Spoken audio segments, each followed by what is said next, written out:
বিজেপির ডাকা 12 ঘন্টার বাংলা বন্ধ সফল করতে রাস্তায় নেমেছিল বিজেপির কর্মীরা। পাশাপাশি বন্ধকে ব্যর্থ করতে হাবড়ার পৌরসভার পৌরপ্রধান নারায়ণ চন্দ্র সাহার নেতৃত্বে হাবড়ায় বিশাল তৃণমূলের মিছিল করে বন্ধ অসফল করতে বেরোয়। পাশাপাশি আজ তৃণমূল ছাত্র প্রতিষ্ঠাতা দিবসের উদ্দেশ্যে বনগাঁ হাবড়া থেকে বহু গাড়ি ধর্মতলার উদ্দেশ্যে রওনা দেন, যাতে হাবড়া শহরের কোনোভাবে গাড়ি আটকাতে না পারে বিজেপিরা। তারই জন্য হাবড়ার পৌরসভার পৌরপ্রধান রাস্তায় বেরিয়েছে।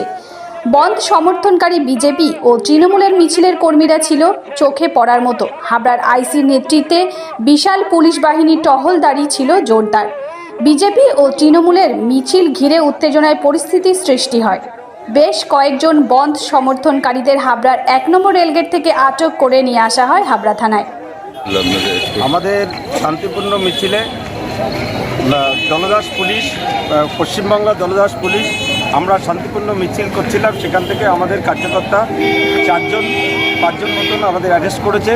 এই অ্যারেস্টে আমরা তার মধ্যে মহিলা 2জন, 5জন,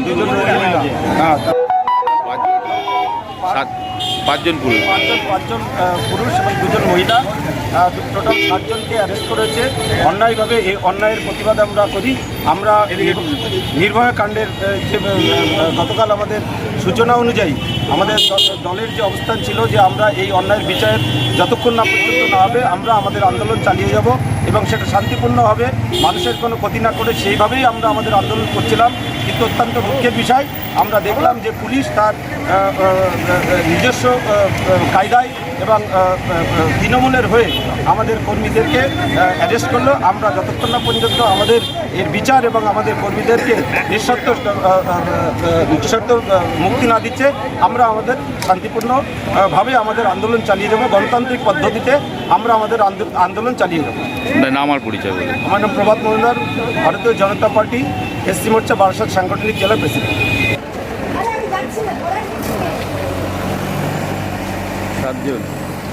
জয়ন্ত কর্মকারের রিপোর্ট, নিউজ টুডে লাইভ।